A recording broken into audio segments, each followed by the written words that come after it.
Aussi, quelque chose qui serait super appréciable de la part de Wallach, si vous m'entendez s'il vous plaît, notez ça quelque part, ça ne vous coûtera pas énormément. Ajoutez un switch light et un switch heavy dans tous les claviers vendus pour que les personnes puissent tester. Et je suis certain qu'il y a plein de personnes qui vont acheter parce qu'ils préfèrent des switch light ou des switch heavy. Ça Wallach, c'est cadeau. On est sur une base en silicone, ça c'est vraiment super trop cool. Ça c'est pour moi, c'est vraiment le truc qui m'a fait le plus plaisir quand j'ai entendu parler de ce clavier. Si c'est le même silicone que leur tapis de souris en verre, c'est pépite. Je n'aime pas avoir un clavier qui bouge pendant que je tape ou pendant que je joue. C'est désagréable. On est sur une connexion filaire en USB-A vers USB-C de 1,8 m. La prise USB-C a l'air d'être enfoncée dans le clavier. J'espère que c'est ni trop serré ni trop profond. Pas de blague salace. Pas de blague salace là. Ma communauté, je vous connais là. Pourquoi? Parce que ça risque d'être problématique sur la plupart des câbles custom. Ça serait dommage. Par contre, le câble de presque 2 mètres, ça c'est très appréciable. On a un angle de frappe réglable avec un système de cale. Alors ça, c'est super important et je pense que c'est ce qui a dû coûter assez cher à la marque. C'est des plaques qu'on va visser à l'arrière du clavier afin d'augmenter l'angle. Donc c'est personnalisable. On a du 0 degré, 4 degrés, 7 degrés. Pourquoi pas? Après, si on peut mettre que du 4 degrés et le vendre à 250 €, c'est déjà plus intéressant. Le type de montage, le clavier est en bottom mounted. C'est déjà mieux qu'un top mounted. Cependant, ça requiert souvent une plate custom et c'est le cas pour ce clavier.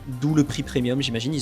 J'ai l'impression qu'ils ont voulu tout faire. On ne pourra pas changer le châssis. Après, ça m'étonnerait que quelqu'un achète ce clavier pour changer le châssis. Donc pas de custom. D'après le sandwich des couches, la plaque en alu, bottom mounted et un combo mousse silicone pour le dampening, on peut s'attendre à une sonorité plutôt profonde mais tout de même sèche, surtout si c'est déjà d'ultra. La boîte de protection, why not, pour une expérience unboxing plaisante et pour pouvoir ranger les cales, j'imagine. À ce qui paraît, il y a aussi une boîte pour tous les accessoires. Ma conclusion pour moi, c'est un pari assez risqué de la part de Wallach. C'est très certainement différent des autres claviers qu'on a pu avoir durant ces dernières années. À voir si les gamers y réagissent bien ou pas. J'attends votre avis dans les commentaires. Abonne-toi!